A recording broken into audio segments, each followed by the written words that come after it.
day as Cal is here. Sculpture was unveiled down on the field, spoke to the crowd. How was it? It was a cool experience. I mean, I knew I'd be a little nervous and a little choked up out there, so I wanted to make sure that I wrote a speech and tried to get through it without some of the emotion. But coming down the field and feeling the energy here in this ballpark again, that's really, really cool. And this team is fun to watch. I thought it was really nice of you. We talked about this when we were doing our open, that you mentioned this team on a day here when this ceremony was about you. It's a nice thought. Well, I mean, that's the hard part when you're sitting down to write note or write your speech out there. It's not about me. I mean, really what this celebration is about the Orioles' history. And it was clear to me. Manny Machado. Nice play by Manny Machado. I saw you talking with him down in the dugout. Your impressions of the youngster?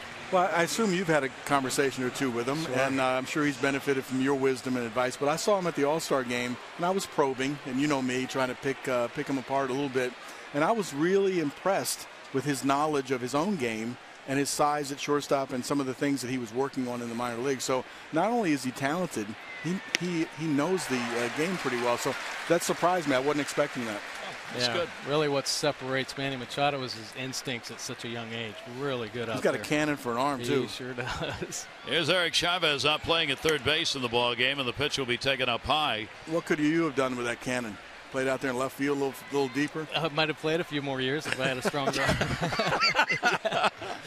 Will you go back on the story on Earl moving you to shortstop from third and how that happened? Yeah, I mean, no advance warning whatsoever. I got my feet on the ground at third base. I started to get some hits, and all of a sudden I came to the ballpark and looked at the lineup really quickly, and I noticed the 6 was next to my name instead of the normal 5 at that time. And I just thought that maybe Earl stayed out a little too late and and made the wrong number.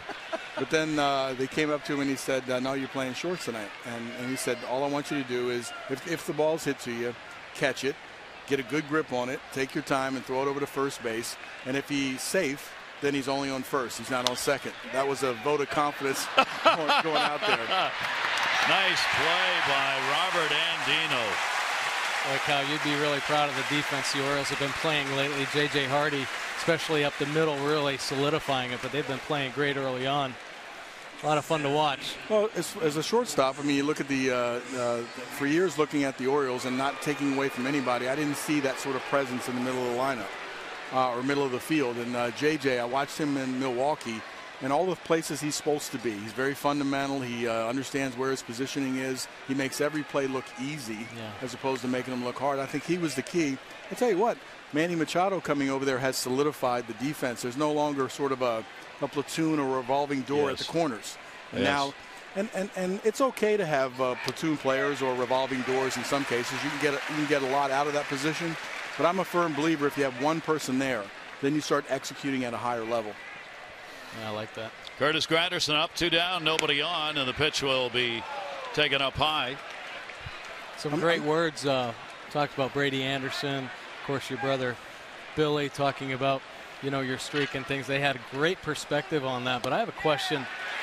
At what point in your career did you say, I can overcome some injuries, I can play through some things? Seriously, because I think every player has to learn how to deal with that. Yeah, you did it. Yeah, well, a lot of guys do, but I mean, you played 20 years. Well, I'll answer that in the next inning. All right, if you allow me to stay. Okay. He's working on it. He's going to be an analyst coming up on Sunday, of course. I got to get used to So this. you got to get used to it. So keep that headset right on. Cal's joining us here in the booth. Another 1-2-3 inning for Jason Hamill. Orioles lead.